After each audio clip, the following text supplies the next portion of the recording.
ये वीडियो उन लोगों के लिए है जिनके हर महीने की 20 तारीख आते ही जेब खाली हो जाती है। मिडिल क्लास इंडियंस की सबसे बड़ी बीमारी पता है क्या है? Show off. अगर आपके रिलेटिव्स में किसी ने नई कार ले ली तो आपको भी कार लेनी है। अगर आपके किसी दोस्त ने नया आईफोन ले लिया तो आपको भी आईफोन लेना है। दिखा देखी के चक्कर में हम इतना पैसा फूक देते हैं जिसकी जरूरत भी नहीं होती है। आज मैं आपको मनी मैनेजमेंट के 6 ऐसे हैक्स बताने वाली हूँ जो शायद आपको किसी ने नहीं बताए होंगे, लेकिन आपके पेरेंट्स उसको बरसों से फॉलो करते आ रहे हैं। सबसे पहला और देसी हैक द डब्बा सिस्टम, जिसको जेनजी लैंग्वेज में 50-30-20 रूल बोला जाता है। आपको याद होगा हमारे घर में हमारी मम्मी कैसे हर चीज अलग अलग सेपरेट डब्बे में रखती है। जैसे मसालों का डब्बा अलग, दालों का डब्बा अलग, ऐसे हर एक अलग अलग कैटेगरी के लिए अलग अलग डब्बे रखे। सिमिलरली आपको भी पैसों को लेके अलग अलग डब्बे बनाने। जैसे आपकी सैलरी या इनकम का 50% आपकी नीड्स में जाएगा, जो आपकी जरूरतें हैं, जैसे रोटी, कपड़ा, मकान, बिजली का बिल एक्सेट्रा। फिर 30% आपके इन्वेस्टमेंट में जाएगा, जो भी आपकी सैलरी है, इनकम है, उसका 30% आपको सीधा सीधा किसी भी अच्छी चीज में इन्वेस्ट कर देना है, चाहे वो स्टॉक मार्केट हो,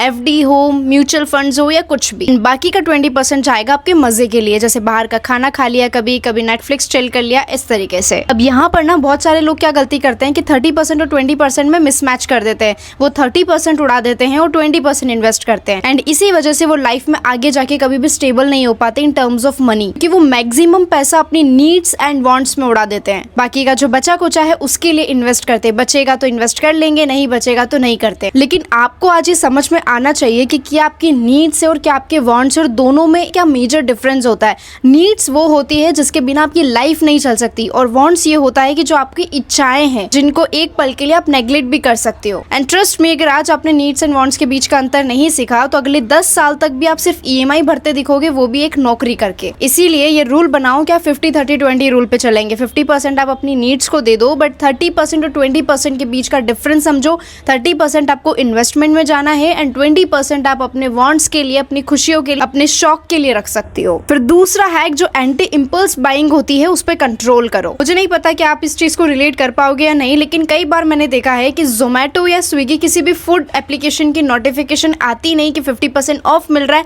या किसी भी स्टोर में चले जाओ, बड़े बड़े Westside, Zudio, Zara, H&M, इन पे अगर आपको जैसे ही सेल दिखेगी आप इंपल्सिव बाइंग करने लगते हैं। आपको लगता है कि ये सेल मुझसे मिस ना हो जाए, 50% तो कभी नहीं मिल सकता, 60%, 50%, ये सब उनका स्कीम है जो आपको अट्रैक्ट करती है कि आप आओ और बाय करो। लेकिन आपकी ज़रूरत नहीं होने के बाद भी आप वहाँ पर जाके बाय करने लगते हो। आपको कपड़ों की ज़रूरत नहीं है, फिर भी आप इंपल्सिव बाइंग करने लगते हैं। Amazon, फ्लिपकार्ट, मिंत्रा, इन लोगों की सेल आई नहीं कि फट से आपने ऑर्डर कर लिया। मतलब आप देख भी नहीं रहे कि वो चीज़ ज़रूरत की है या नहीं, उसके बिना आप रह पाएंगे या नहीं, क्या वो आपकी नीड्स के अंदर आती है। कोई ज़रूरत नहीं होने के बाद भी आप जस्ट एक सेल देख के किसी चीज़ को बाय कर रहे हैं, वो सबसे बड़ी गलती है। एंड इसी को कहते हैं गरीबी माइंडसेट, जो आपको कभी भी आगे जाके लाइफ में अमीर नहीं बना सकता, कभी भी नहीं। भले ही आज आप अपने पेरेंट्स की वजह से या आपके ग्रैंड पेरेंट्स की वजह से काफ़ी अमीर हैं, लेकिन आगे जाके जो आप जनरेशन क्रिएट करेंगे उसमें आप उतना अमीर नहीं हो पाओगे जितने आज आप आपके पेरेंट्स हैं। तो जो पैसा है उसको बचाना सीखो, और अगर नहीं है तो पहले कमा के फिर बचाना सीखो। एंड सो एक रूल बांध लो कि कोई भी चीज़ अगर आपको लेने का मन करता है या उसकी रेट थोड़ी सी ज़्यादा है या आपकी इच्छा है, आपका शौक है, तो जस्ट अपने आप को 48 आवर्स दे दो। अगर 48 आवर्स बाद भी आपको ऐसा लगे कि नहीं ये चीज़ मुझे चाहिए, इसके बिना मेरा काम नहीं हो रहा है, तो आप उस चीज को खरीदो। 48 आवर्स बाद जब आपका दिमाग ठंडा होगा और चीजें समझ में आने लगेगी, तब आपको खुद को ही रियलाइज हो जाएगा कि वो सिर्फ डोपामाइन हिट था जो आपको कचरा खरीदने के लिए मजबूर कर रही थी। हमेशा एक चीज ध्यान रखना कि अगर सेल में आप कोई चीज देख रहे हैं, भले वो 2000 की हो और अगर आपको 1500 में मिल रही है, तो जो आप 500 रुपए बचाने के लिए उस चीज को खरीद रहे हैं, वो 1500 रुपए गंवाना भी आपके लिए सिर्फ वेस्टेज ऑफ मनी है, क्योंकि आपको एक्चुअली कोई जरूरत नहीं है। आप सिर्फ 500 रुपए की सेविंग करने के लिए 1500 का खर्चा कर रहे हैं।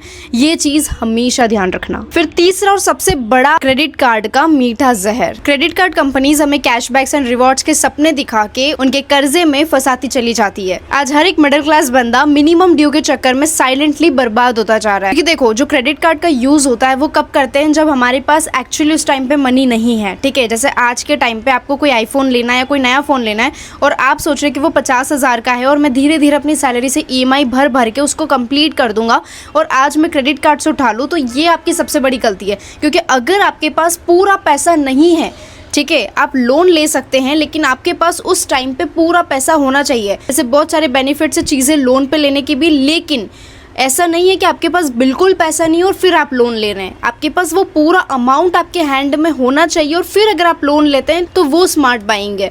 बट आपके पास अभी एक्चुअली मनी ही नहीं है और फिर भी आप ऐसी लग्जरी चीज़ों में जा रहे हो, आईफोन लेना, नई कार लेना, ये लेना, वो लेना, तो ये सबसे बड़ी मिस्टेक है। क्योंकि इसका साफ मतलब है कि आप अभी उस चीज़ को अफोर्ड ही नहीं कर सकते और आप ईएमआई के चक्कर में फंस के उस चीज़ को पूरा करोगे। देखो सिंपल से मैक्स है कि अभी अगर आज आप क्रेडिट कार्ड यूज़ कर रहे हैं, भले उससे 2000 का पेमेंट करो, 5000 का करो या 10,000 का करो, उतना आपके पास एक्चुअली में कैश या फिर आपके बैंक अकाउंट में होना चाहिए। अगर नहीं है और फिर आप क्रेडिट कार्ड का यूज़ कर रहे हो और ये सोच के कि बाद में आप जैसे तैसे भर देंगे, तो वो गलत है।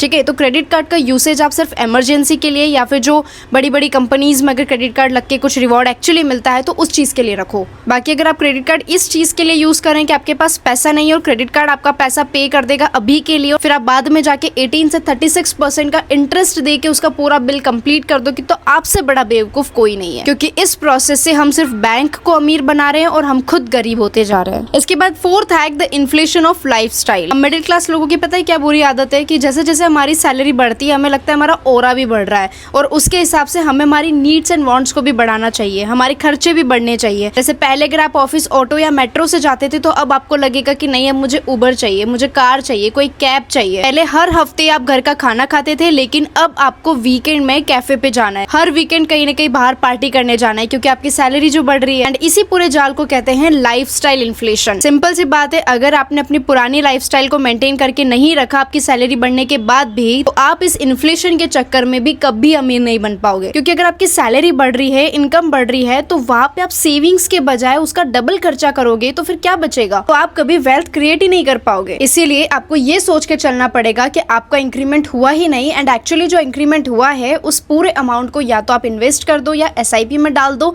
ऐसी जगह इन्वेस्ट कर दो जो एकदम सेफ है। आप एफडी भी करवा सकते हो, बट कहीं ना कहीं इन्वेस्ट करो ताकि उस पैसों से वो धीरे धीरे थोड़ा और पैसा बढ़े और कहीं ना कहीं वेल्थ जनरेट हो। एंड आपको सिर्फ ये सोच के चलना होगा कि आप आज भी वही लाइफ जी रहे हैं जो पहले जी रहे थे। कोई इंक्रीमेंट नहीं हुआ तब तक जब तक आपके बैंक अकाउंट में एक अच्छा खासा अमाउंट नहीं बन जाता। तो ये चीज हमेशा ध्यान रखना कि इंक्रीमेंट हो या ना हो, आपको अपनी लाइफस्टाइल को वैसे ही मेंटेन करना है जैसे मैंने फर्स्ट रूल में बताया। Number 5 hack, insurance versus investment. यहाँ पे बहुत सारे लोग बेवकूफ बन जाते हैं ये सोच के कि हमारा जो इंश्योरेंस प्रीमियम है वो इन्वेस्टमेंट है। इंश्योरेंस प्रीमियम वो अमाउंट है जो हमारे जाने के बाद हमारे परिवार को संभालने के लिए बना है, कोई पैसा डबल करने के लिए नहीं। इसीलिए एक solid term insurance and health insurance लेके रखो। अगर ये दोनों आपके पास है तो समझ लो आपकी लाइफ थोड़ी सी सेट है। क्योंकि अगर ये दोनों चीजें नहीं होगी तो एक दिन हॉस्पिटल के बिल भरने में ही सारा बैंक बैलेंस जीरो हो जाएगा। एंड इन्वेस्टमेंट के लिए आप FD, mutual fund, stocks, SIPs, index, इन सब में इन्वेस्ट कर सकते हो, बट इंश्योरेंस और इन्वेस्टमेंट को मिक्स मत करना। And last number 6 hack, the power of compounding. आपको भी लगता होगा ना कि 500 रुपए से क्या ही हो जाएगा, कितना ही अमीर बन जाऊंगा, but you never know the power of compounding. And इसी सोच से आज भी आप वहीं खड़े हो जहाँ पे पहले थे। क्योंकि अगर आपने 500 रुपए भी हर महीने के जैसे तैसे बचा के 20 सालों के लिए डिसिप्लिन से इन्वेस्ट करना सीख लिया, तो वही 500 रुपए 20 साल बाद कंपाउंडिंग की प्रोसेस से अलग ही हाई लेवल का अमाउंट बन जाएगा। अब यहाँ पर ना बहुत सारे मेंबर्स पता नहीं क्यों किस वजह से 20 साल किसने देखे, 10 साल किसने देखे, 30 साल किसने देखे, ऐसी फालतू बातें करते हैं। ऑफकोर्स ये बात है कि किसी ने नहीं देखे, लेकिन हम कल ये भी तो नहीं कह सकते कि कल हम है या नहीं। अगर हो तो फिर क्या करोगे? क्योंकि अगर एक पॉजिटिवली देखा जाए तो 20 साल तो हम हैं ही, 30 साल भी हैं, तो आज से 20 साल के लिए भी अगर हम बिना मेहनत करे, जस्ट पेशेंस रख के अगर किसी अमाउंट को ग्रो करता हुआ देख सके